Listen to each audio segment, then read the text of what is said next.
Welcome everyone to another Center for Research on College to Workforce Transitions webinar on internship research. Thank you for joining us today. Today my guest is Corey Pech. Corey, am I pronouncing your last name correctly? Yeah, you are. Okay. Well done. Thanks. It's a great pleasure to have you with us, Corey. And yeah, welcome. Thank you. Very happy to be joining you today.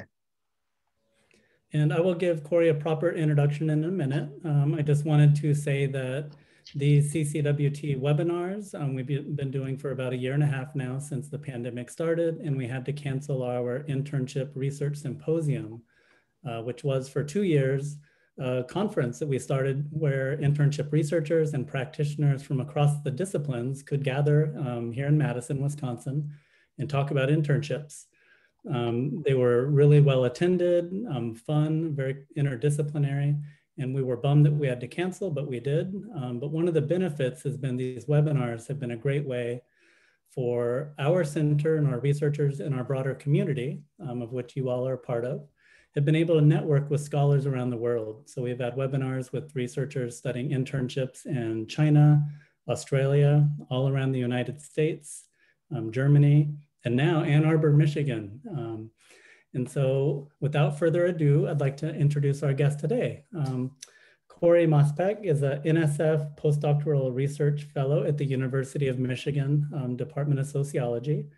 He has his PhD from Ohio State, or the Ohio State University, where he studies his research is on the intersection between work and education and subsequent impacts of that dynamic on inequality with respect to labor market and gender inequality. And so welcome, Corey. Thank you, thank you. And today, we were just, as these webinars go, it's a very informal chat between myself. My name is Matthew Hora. I'm the director of CCWT at UW-Madison. And these are really informal chats between myself and our guest, Corey. If you have any questions, please put them in the chat and I could moderate and I can pose them to Corey. Also, if you could just tell us where you're dialing in from today. It's kind of cool to see where people are coming from. We're having a cold front here in the upper Midwest. And so if you have warmer temperatures, that'll make me feel better. Maybe not Corey, because I discovered he's a New Yorker and enjoys the cold. Yeah, I went outside today and it was like 50 degrees and windy and I was thrilled. Yeah, no, see in Southern California right now, it's probably 76 and mild, although it's like that year round every day. But anyways, today's talk, we're going to be focusing on Corey's new book project, but also a paper that he wrote. It came out this year in Qualitative Sociology, and it's already won some awards. It is titled The Career Conveyor Belt: How Internships Lead to Unequal Labor Market Outcomes Among College Graduates. I went ahead and put in the citation in the chat. And yeah, I'll have a few questions, but quickly we have Lisa from Eureka, Missouri, welcome. Sue from University of Wisconsin, Stevens Point. And yes, Lisa from Connecticut, excellent. And Carrie from Vermont via Stony Brook, which is interesting geography, but yes. Oh, it's gonna snow there tomorrow. It better not snow here in the Midwest, otherwise I'm moving. Well, okay. I was gonna say it's late for that, but I guess mid-April is not late for that. No. Yeah, we could have a blizzard here tomorrow. I wouldn't be surprised. So let's just jump right into this paper, which I highly recommend all of you read. Again, the citations in the chat. But one of the core ideas you introduce is that of a career conveyor belt. Can you just describe what that means? Yeah, absolutely. Thank you. So when I was doing this study, it's a longitudinal interview project. So I interviewed 91 seniors in college about their internships, and I was able to re-interview 85 of them 1 year later, which I was very happy about that. And I found that students, particularly in the business and engineering fields, and I suspect similar fields, but I only studied business and engineering, have access to these internships that recruit them on campus, usually through the career fair, sometimes through the career services website. And these internships have structured processes in place to hire these students full-time after graduation. And the career conveyor belt metaphor is one that I think is apt because it is a fairly automatic process, which I think is one of the contributions of my paper. The students are really very rarely asked to kind of quote unquote prove themselves, right? They sort of know going in that their junior and senior year internships are designed to transition them into entry-level work. That's sort of the culture and norms of these departments. The firms know that they're going to hire a bunch of these interns en masse. You know, some of them get job offers only a week or two into their internship, which I think is pretty strong evidence that the students aren't asked to be really, that's not really evaluative, right? That they're just mass recruiting all of these students. Whereas students in the other disciplines I studied, primarily English and communications, they much more rarely had access to these kinds of internships. And there are all different reasons why we could think about why some students have access to these and others don't. But I will say what is key to this process, which I describe in the paper, is this on-campus recruitment, right? Because even when business and engineering students kind of find their own internships through, you know, networking or other kinds of websites rather than the career services office on campus, they're much less likely to have a career conveyor belt internship, right? So it's not just about, you know, these big firms hiring their interns, it's about these conveyor belts, right? That if they're set up, you can get transitioned into an entry-level job. If they're not set up, it's much harder to do that. And one of the things I explore in the book, so the career conveyor belt paper, in a much, you know, different form is basically the second chapter of the book. And what the rest of the book kind of explores is what happens to these students after, right? The sort of legacy of their internships for transitioning to the labor market, their entry-level jobs, these kinds of things. Great, thank you. And we can talk about your book project in a minute. And we also have Joe calling in from Urbana-Champaign, where it's sunny. I'm jealous about that too. I love that it's turned into, and tell us what the weather is like. Yes. So as you're describing this, Corey, it reminds me of a small study I did here at Madison with business students, and they described the same thing where, especially in accounting, they were basically guaranteed if they were succeeding in their programs to go to one of the 4 big firms. And I think the starting salaries were 50 or 60 grand for these internships.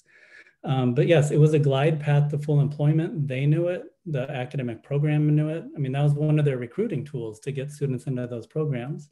And it just strikes me, you know, one of the things that, you know, as a center, as we do our internship research, we've quickly realized there's no one size fits all internship. We can't talk about them all, you know, in the same way, especially across disciplines.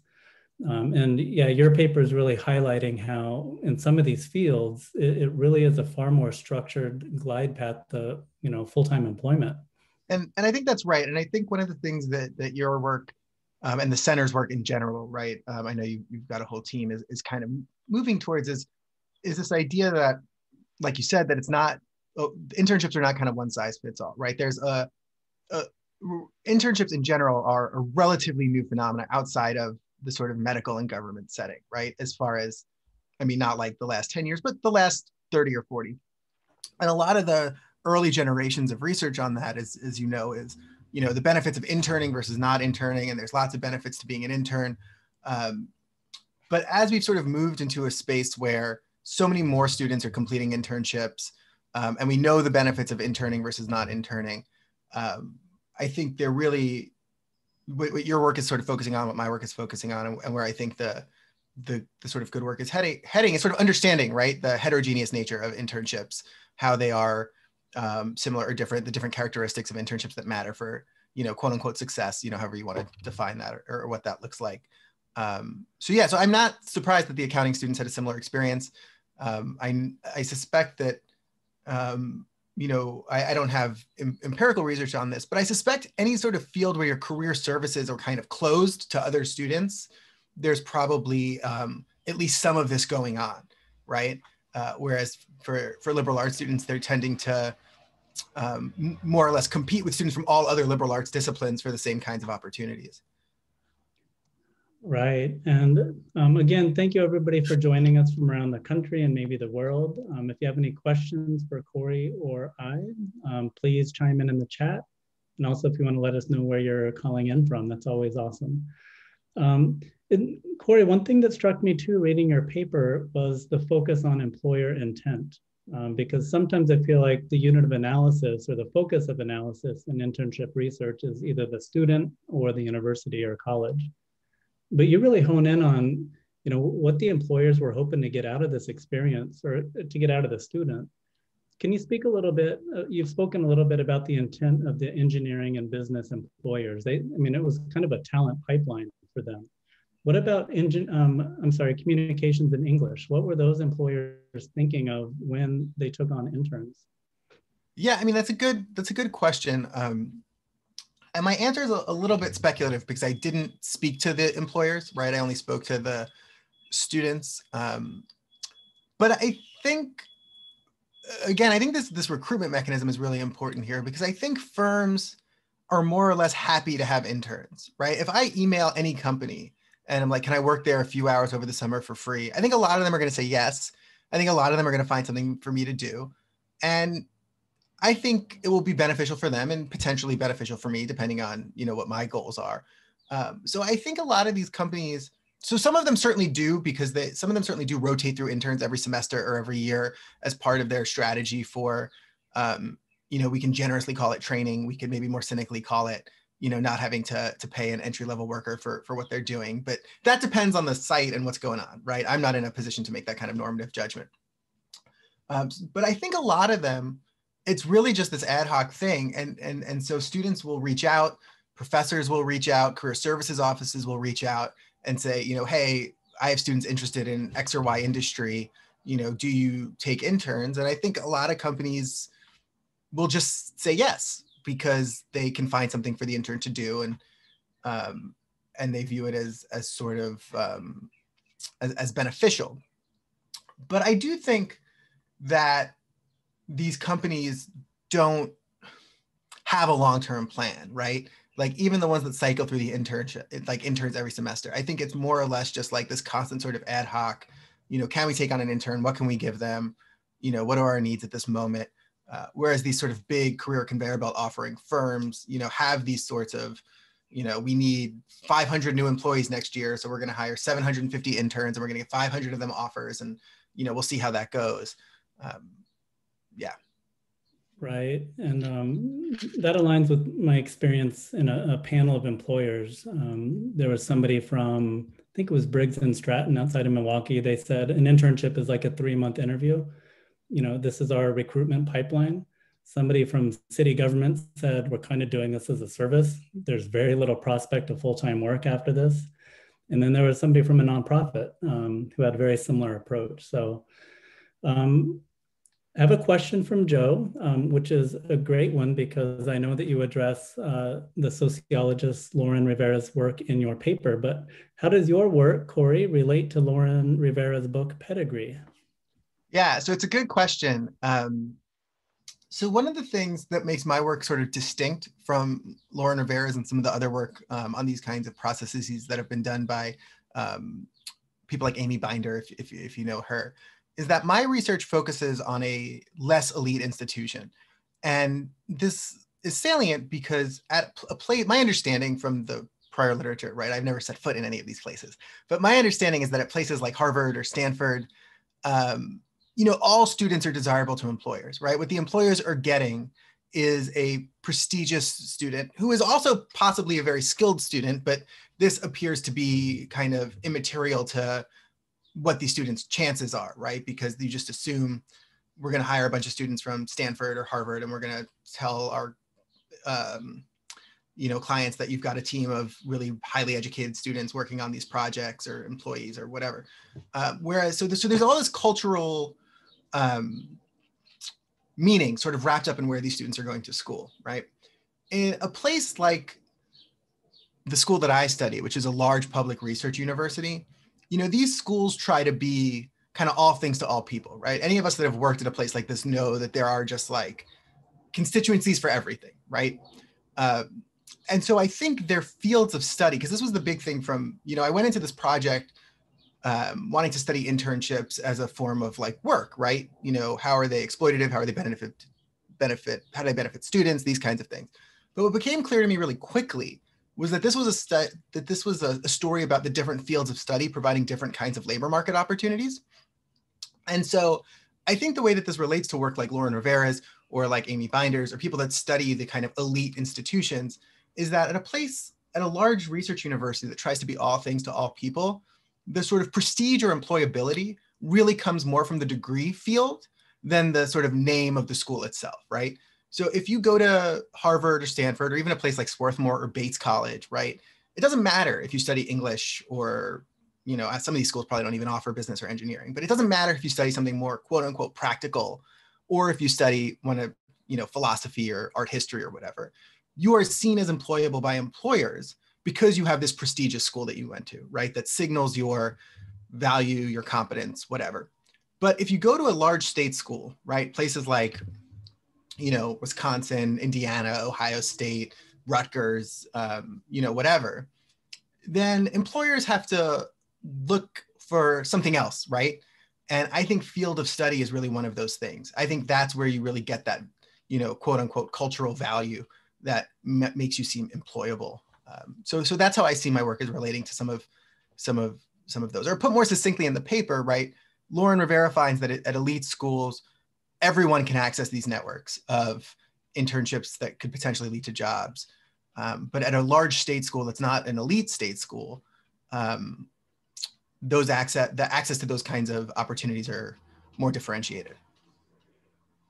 Right. Thank you, Corey. And that raises questions about the role of social capital and professional networks for students in community colleges, regional comprehensives, the non-elite absolutely. institutions.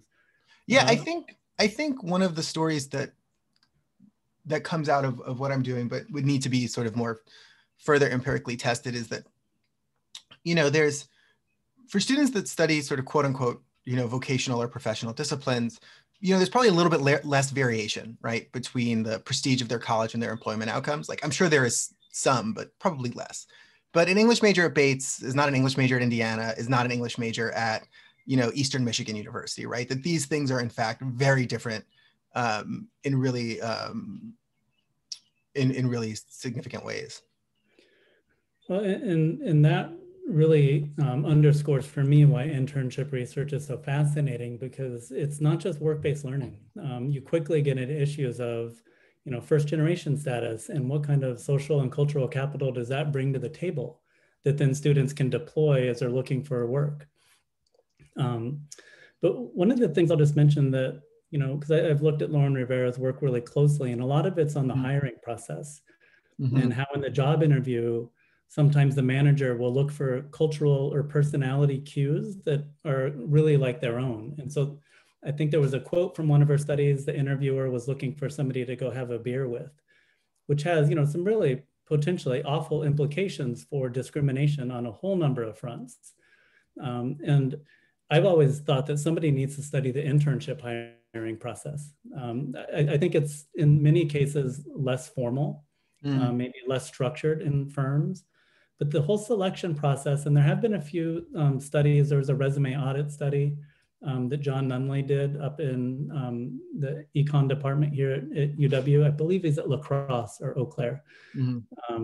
But there hasn't been a whole lot of research on how do people hire interns? What are their criteria? What are their filtering processes? So yeah, I don't know if that resonates, Corey. Yeah, I think it does. And it's interesting too, because there's a question in the Q&A from Deborah about the racial disparities in securing internships or the sort of outcomes down the line that speaks to what you're saying, right? I think there are a couple of things happening. I think, first of all, for the sort of career conveyor belt type internships, engineering, business majors, that kind of thing, I think from at least my research, a lot of the race, class, the inequality that stems from, pre-existing cultural, social, and human capital before you do your internship. A lot of that happens before entry into those majors at these kinds of schools, because at large state colleges, the business majors, the engineering majors, these tend to be competitive admit majors, right? So I think for these kinds of fields, there's a lot of inequality as far as who gets in and how, right? I know that at, where I got my PhD at Ohio State, basically, if you are in the top whatever X percent of your high school, you can go get into Ohio State. But if you went to an underfunded rural Ohio high school, you might not have the math background to get into the engineering program, even if that's what you would wanted to do. And even if you did everything right and got A's all through high school in math class, right? You just might not have had the prerequisites. And if you want to do that, you maybe have to stay a couple extra years, but maybe you only have a scholarship that covers 8 semesters, right? So there are all of these processes that we all know about. So I think for these these majors that tend to offer career conveyor belts, there's a lot of inequality as far as getting into the major. And then there's this thing that happens where at the internship and entry-level job stage, there's much less of that because these companies are very cognizant, right, of having enough, quote unquote, enough women, minorities, underrepresented students in their internship and entry-level employment programs. But then I think these disparities come back once they're, working a couple of years, and there's this acculturation, and some people get promoted and some people get moved around. And so I think there's a lot of inequality that happens for getting into the major and once you're in your career. But I think if you've made it into the major, a lot of firms, know that, hey, if they're hiring 500 entry-level engineers, 250 of them have to be women, right? Like they know that that's like a big social issue. So I think at that particular stage for these majors, you don't see it as much. But for the non-competitive admit majors, right? Something like communications or English, where these individual networks are so important for, you might not get a job out of your internship, but getting a good internship, right? Then I think you see more of it, right? Where you see it's much harder for students without the social, cultural capital, maybe human capital, that manifests more through like GPA. Some places want, to see your GPA. Then I think you get into some disparities, especially if students don't have the same networks, because a lot of these English and communications majors who are finding their own internships are doing it through networks. Like, does my uncle, know someone that I'm interested in working at a radio station. Does my uncle or any of the kids I grew up with know someone who works in a radio station, right? These kinds of things. Or through professors. And we know that students from more advantaged backgrounds, much more likely to develop relationships with their professors. So I think the locus of where these things happen is also quite different depending on the major. So it's a fascinating thing that I think would be a really great research project for someone to like specifically focus on, right? Because my data has, a fairly representative mix of people from different backgrounds, but it wasn't like my particular, research focus. Right. Thank you, Corey. And this is an important issue that is definitely understudied. In our own research programs, we're kind of skimming the surface on this issue, but in some study sites in North and South Carolina, where some cities have both HBCUs and predominantly white institutions, we're finding that there's a competitive advantage to not being from a HBCU from the employer's perspective. Now that differs, of course, if it's a minority-owned business where we're finding the inverse relationship. This is all very small n. I'm a qualitative researcher, so I love anecdotes and stories and evidence, but I want more before I could say anything definitive about that dynamic. Right. Well, we do know from, I was just going to say, we know from research on culture and status, that people who are darker skinned of any sort of culture or ethnicity in the United States is perceived, right, as less competent.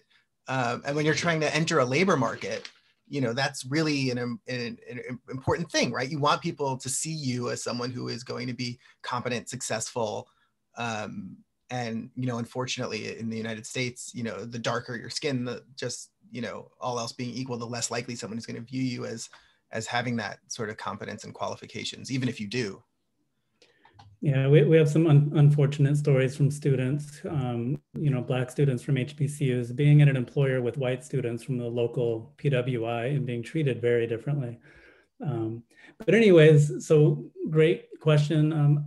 I wanted to ask about the communications and English majors, because I think that the career conveyor belt internships, at least for people that are in the world of internship practice, like the ones actually designing these programs, evaluating them, improving them, I suspect there's a sense that, you know, accounting and engineering, they're doing fine. Yeah, we could always improve them, but they're doing okay.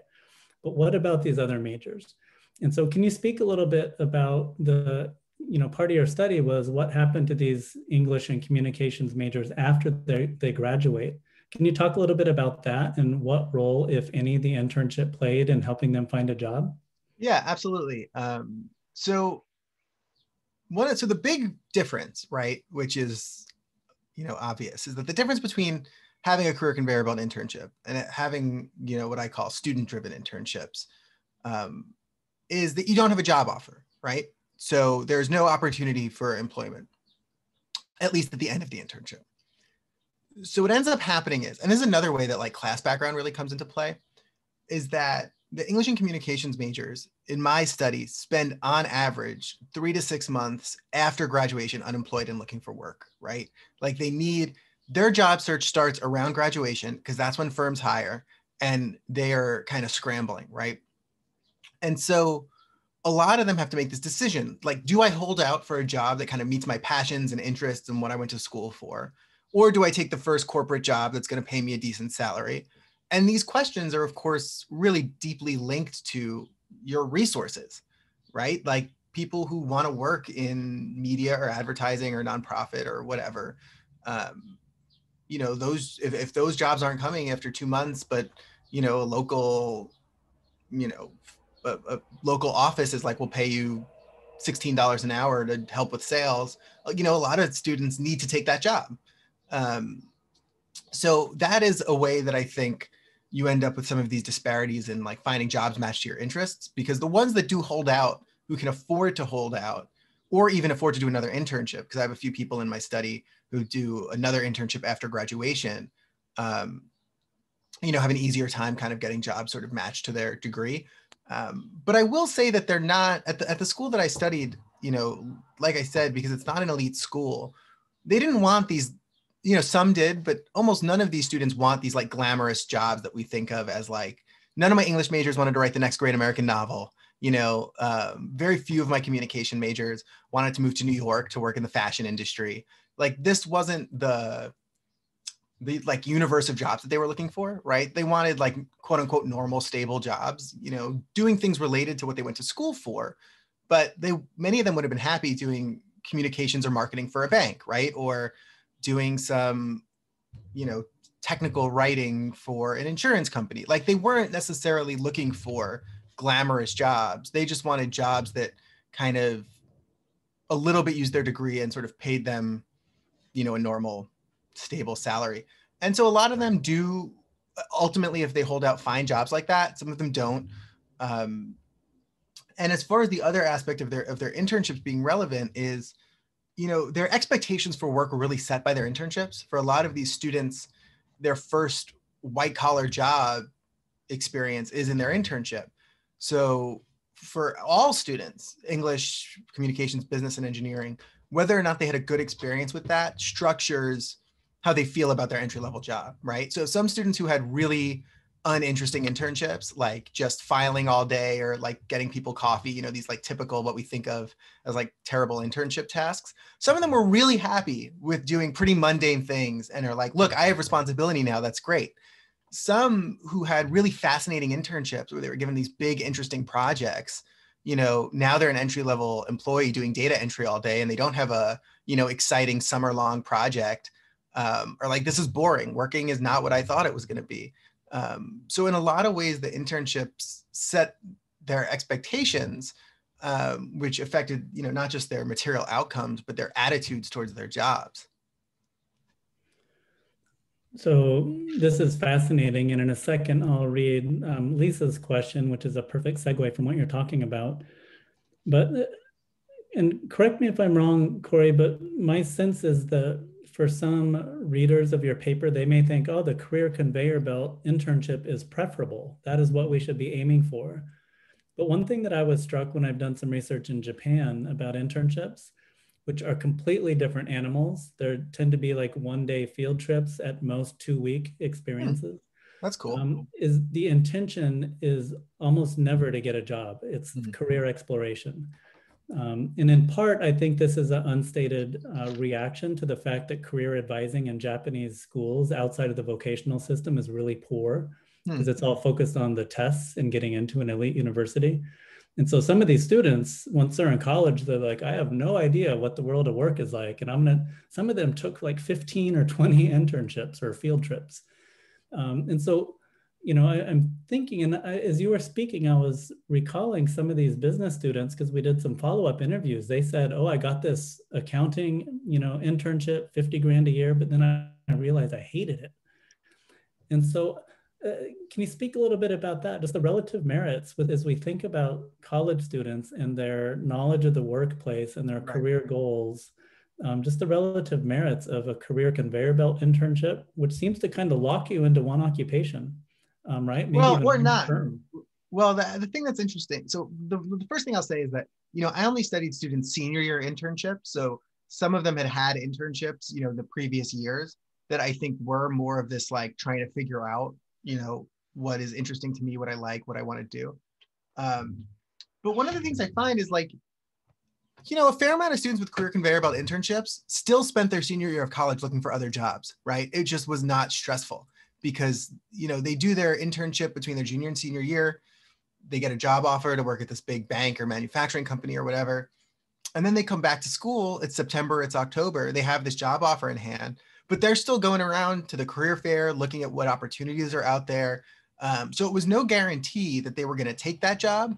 It just guaranteed that they were going to have a job, which, obviously we can all imagine is a less stressful way to approach job searching.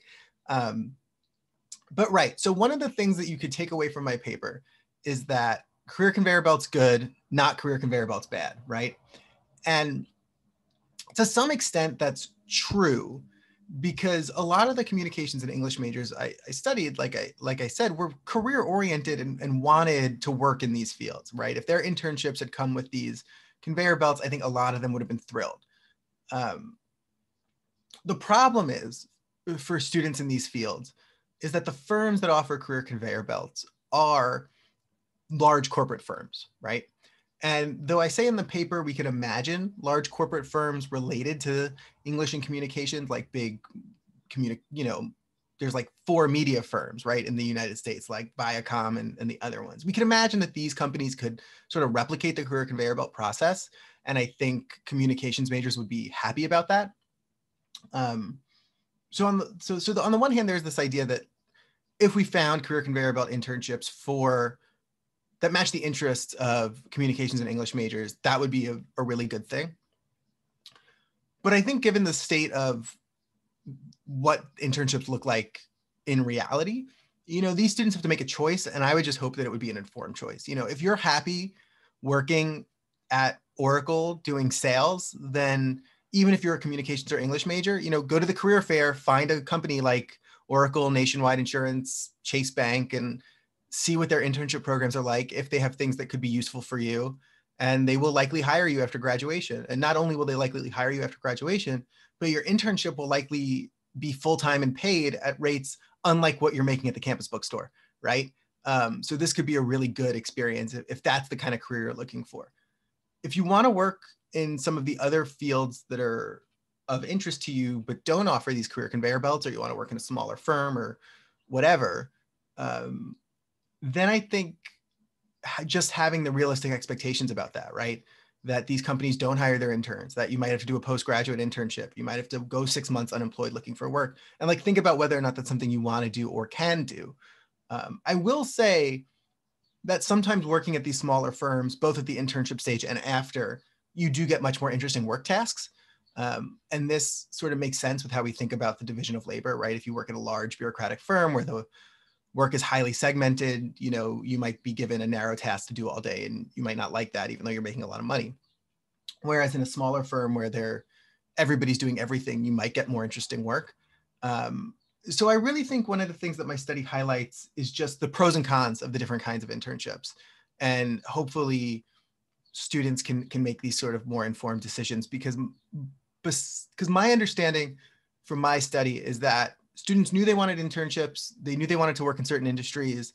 The business and engineering majors knew that their internships often turned into jobs, But other than that, they had very little information about what their internships were going to be like and what the jobs were going to be like, and what their real opportunities were going to be after school ends. Great, thank you, Corey. And I'll read Lisa's question, but then maybe we can alter tack here to your book project, because you talk about workplace tasks.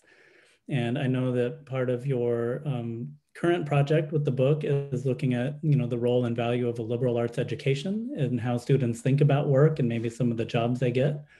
But Lisa's question, did you notice any trends about where students' desires to complete internships stemmed from? Family, professors, peers, mentors, intrinsic motivation, and did it vary across fields? Yeah, so this is a good question. For the business and engineering majors, I think a lot of them knew that it was kind of both expected of them and how you get your first job. So there was, and these students, particularly at the school under study, have a lot of interaction with career services, career development. Like these are really thought of as degrees that are meant to move you into these professions, right?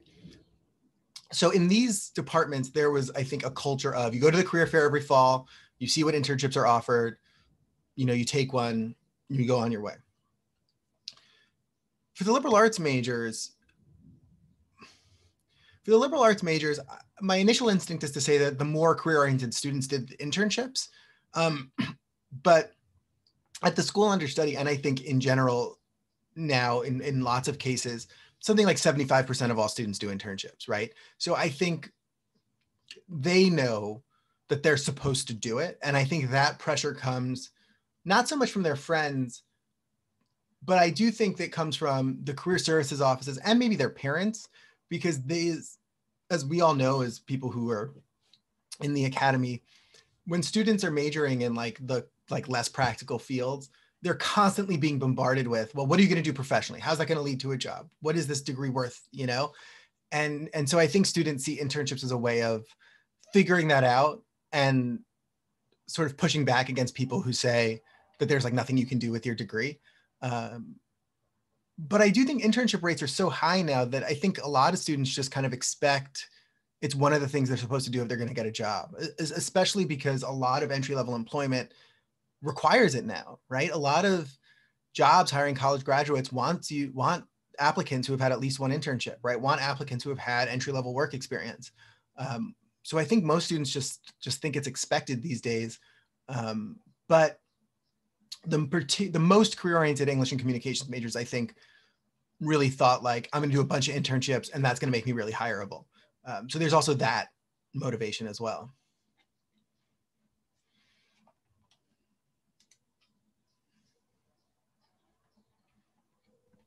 Thanks, Corey. It's having some Zoom mouse malfunctions.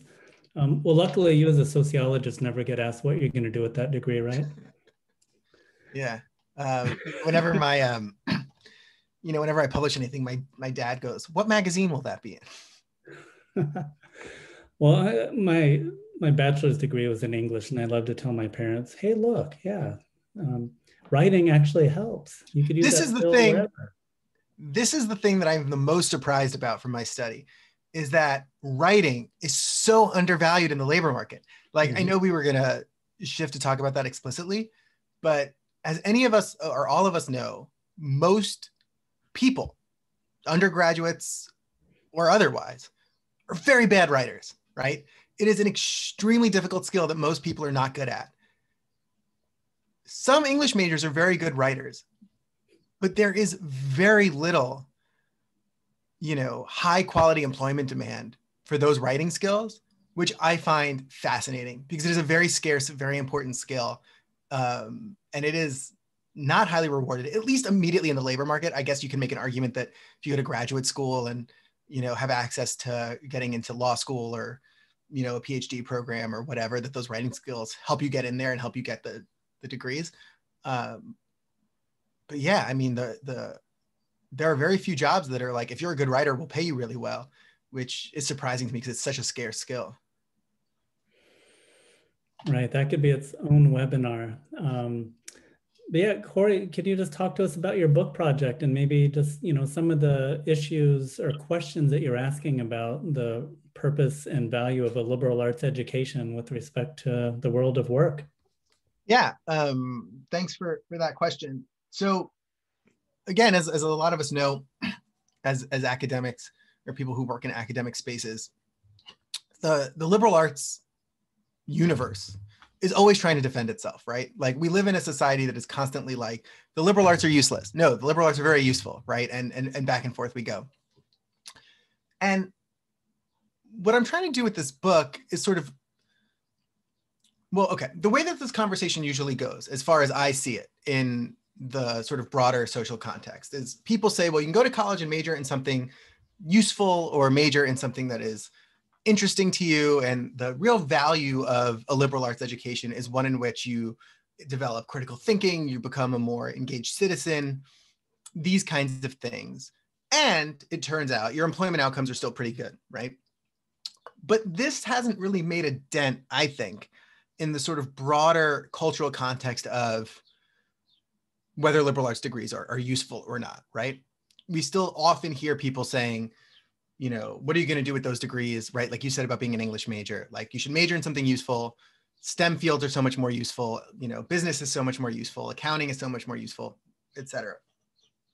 And so what I want to do with this book is sort of move that conversation away from the liberal arts are potentially good because they teach you well-rounded critical thinking skills, and towards a place where it's like, well, but do liberal arts students learn really specific, valuable workplace skills? And so what I do in the book is I trace students from their internship, from what students learned in school to their internships, to their entry-level jobs. And I look, how well these things match. And for most business and engineering students who get these career conveyor belt internships and these high paying jobs, the most relevant on-the-job skills for them are their liberal arts competencies. And people find this really surprising, but 70% of the engineering majors I studied who have the job title engineer, if you ask them if they use their technical math or engineering skills, they'll say no. And if you ask them, well, what kinds of skills that you learned in school matter for your job, they'll say critical thinking, working in a team, these kinds of general liberal arts competencies. Engineering majors tend to be pretty, for lack of a better word, pompous about this. Like they think they have the best liberal arts skills. They think they are the best critical thinkers. They think only engineers can think like engineers, which I'm not in a position to judge or not, but fine. And with the liberal arts students, they also, use their liberal arts competencies, but I found that many more of them actually use their specific degree skills. For the English majors, this is writing. For the communications majors, this is, persuasive communications, writing press releases, these kinds of things. And so really what I hope to be the sort of contribution of my book is that even if you think of like degrees in very narrow utilitarian ways, which I know is not the only way to think of them. I know that there are lots of other non-pecuniary benefits to a college education, and I think that those are fantastic. But even if we have this debate just on the plane of narrow skills and how people are using them, I still find that the liberal arts degrees and the liberal arts skills that the practical arts students get tend to be the most deployed in entry-level work. Now, these things are unrelated to the material employment outcomes, and there are, I think, lots of reasons for that we could get into if you'd like. But it just struck me, how many business majors I interviewed who said like, none of my coursework is relevant. If I had been an English major or a Spanish major, my coursework would have been relevant.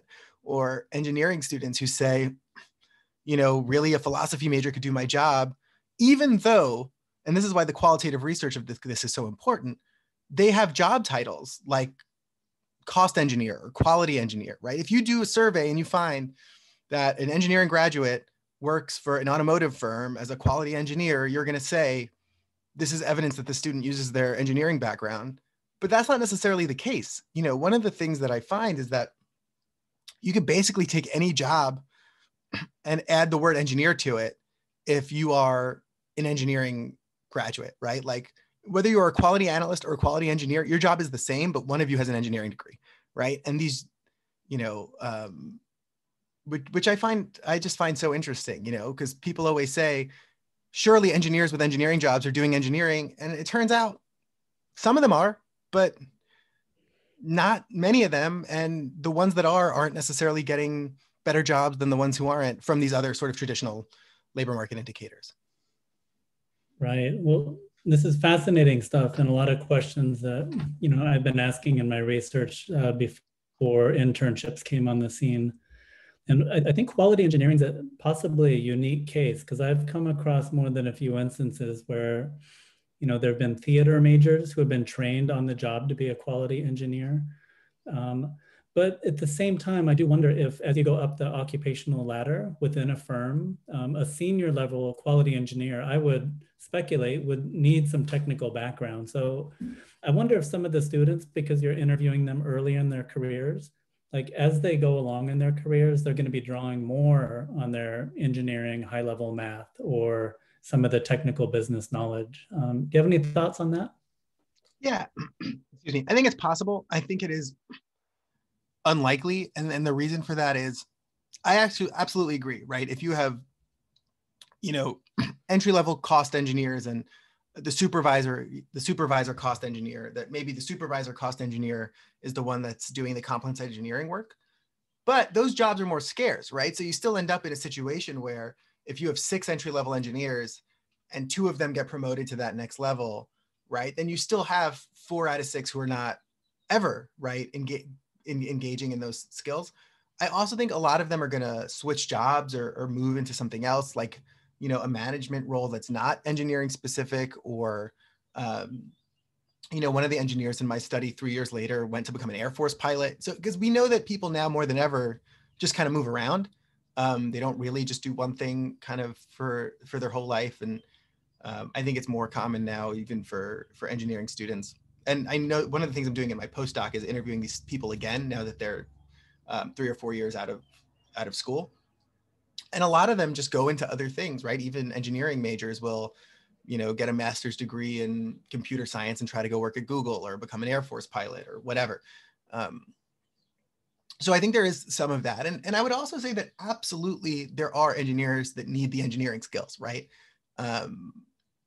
I just think that the firms don't necessarily know that in advance, right? Because they're hiring hundreds of students or graduates at a time. And it didn't seem to me that that was like, if you have 2 engineers, one is a quality engineer, one is a cost engineer, and we'll say a third one, and one who is a, you know, design engineer, and only the design engineer is doing complex engineering in their entry level job. Based on my study, I would guess that all 3 of them still make the same amount of money, right? Have similar employment benefits, have, you know, job titles that sound like they're using their skills. So, so I just think it's much more. I mean, random is a strong word, but I think that I just think that it's so variable, right? Who's using their skills and who's not using their skills, and that these don't seem to be related to where they're ending up, at least initially. Right. And so we're getting close to the end of our time, unfortunately, Corey, but if anybody that is watching this has any questions, comments, observations, weather reports, anything, please throw them in the Q&A or the chat. Yeah, and so oh, sorry. Go ahead, Corey. I was just gonna say, while people are thinking of their questions, you know, another sort of outcome of this, you know, I started by saying, you know, it's really about trying to sort of quote unquote defend the liberal arts on this sort of utilitarian ground, is that I think that a lot of the technical, so even if engineering students use a lot of technical skills, I think a lot of technical skills can be taught outside of universities and higher education, right? You can learn to code, you can learn to build things, you can learn a lot of sort of narrow technical things in vocational school, certificate programs, all of these things, which are great. It's extremely difficult to, if not impossible, to sort of increase your general liberal art competencies outside of a university setting, right? And so one of the things I try to sort of come back to in the conclusion of my book is like, so even in these narrow ways, the liberal arts skills matter. But if we think about the future of the university and the way that the liberal arts and universities are kind of under attack by those who want us to think in a much more sort of utilitarian way, I think a focus on technical education in the university actually is to its detriment, because it does make it harder to justify the whole project of the university, because I think a lot of those things can be achieved elsewhere in a way that, you know, you just can't learn the liberal arts outside of, like, you're not going to read Heidegger on your own, right? Like, these things just can't be done in a different way, I think. Maybe I'm wrong.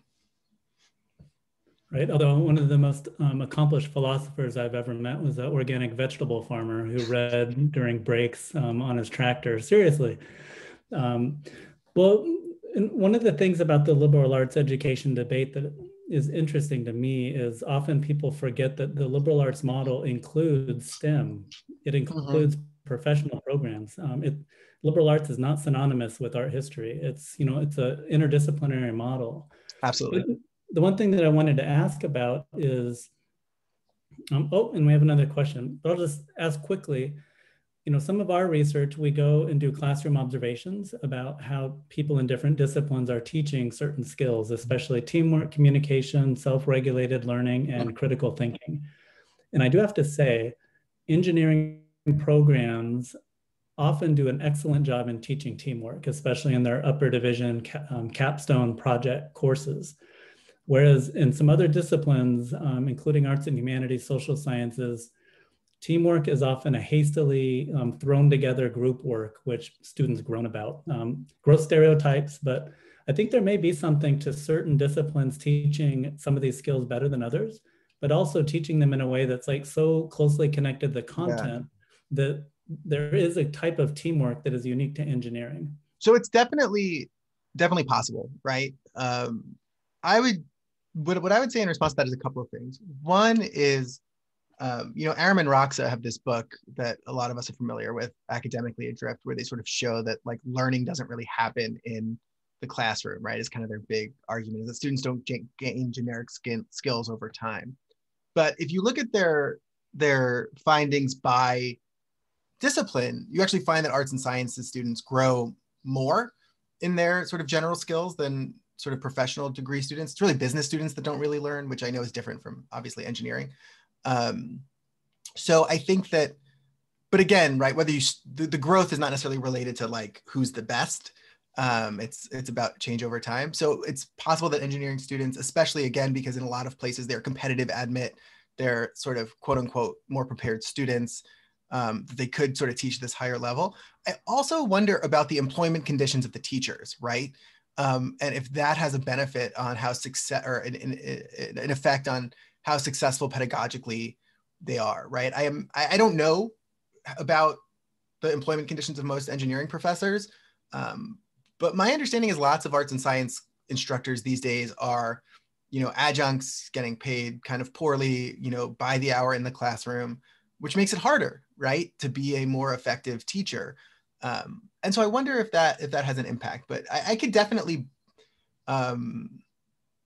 believe that engineering classrooms are designed in a way to really maximize some of these skills in ways that maybe other disciplines could learn from. Right. And, you know, for all of our observers, some of what you may be observing, and Corey, my conversation right now is, you know, reflecting our different disciplinary backgrounds. Because as a learning scientist, you know, I would strenuously object to the idea that learning doesn't happen in the classroom. Oh, I agree. Yeah. As someone who taught, right, I would strenuously object to the idea that learning doesn't happen in the classroom. But it is part of the narrative, and it is part of the conversation. I think one thing, and then I'll get to Lisa's last question, and then I think we're unfortunately at the end of our webinar. The employment conditions of a lot of engineering professors, many have worked in industry. And so many come to the academy knowing what skills their students are going to need. And so a lot of them, even though they haven't been trained in pedagogy, which very few professors, as we all know, have been trained how to teach, especially adjuncts, they're under more pressure to not get that training because they don't have the time or the support. But some of these engineering professors, even if they don't have the support, I've been kind of blown away about how talented they are as instructors. And a lot of it is kind of ad hoc. I saw this in the workplace. I know how to put a team together. Let's do it. And that's the way that adjuncting is supposed to be, right? You know, I was an undergraduate political science major, and you know, I had adjunct professors who worked in politics and government, and it was really cool and useful, right? Which is different from obviously the way that the model has become. Right. And we're actually closing the loop on internships, because this gets into the question, right? The internship supervisor is somebody in the workplace. They should know about workplace skills. I mean, one of my questions as a researcher is, as they're training the intern and designing tasks for the intern, how much are they thinking about skills development? You know, how much are they deliberately thinking about, I'm going to teach them teamwork skills as a quality engineer? Yeah, I don't know. I suspect not much. I think, again, sort of like, your research about the variability, it's like the extent to which an internship supervisor cares or thinks much about what their interns are doing is going to be extremely variable from place to place in ways that, would be hard to capture systematically or make sense of systematically. Right. But this is where I was pretty happy to learn that in France,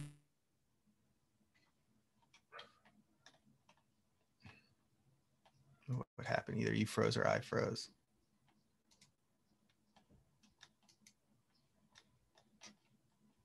the academic advisor and the employer, where they file this stuff, which the fact has been in the travel greatly increases the chance that there'll be attention to these issues. So last question, sorry if I broke up everyone.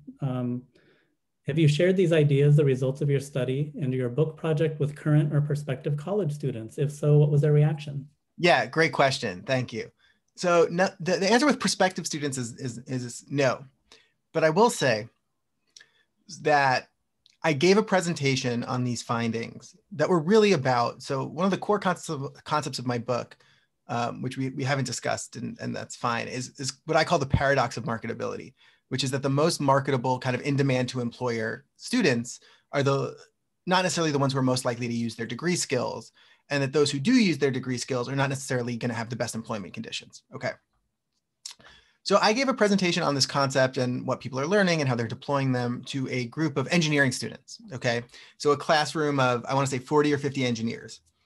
And when I said to them, only about a third of the engineers I studied did any kind of technical engineering work, they all said, yeah, of course, we know that. They know that most of what they're going to be doing is, managerial, clerical, like quote unquote normal business work. I mean, one of the outcomes of my study is that entry-level jobs are shockingly similar. It doesn't matter. Like, I know in the future, specialized jobs will be very different. I know that people who go to graduate school have very different kinds of career trajectories. But if you're graduating from college, and you studied English or engineering, you might have very different salaries and very different job titles.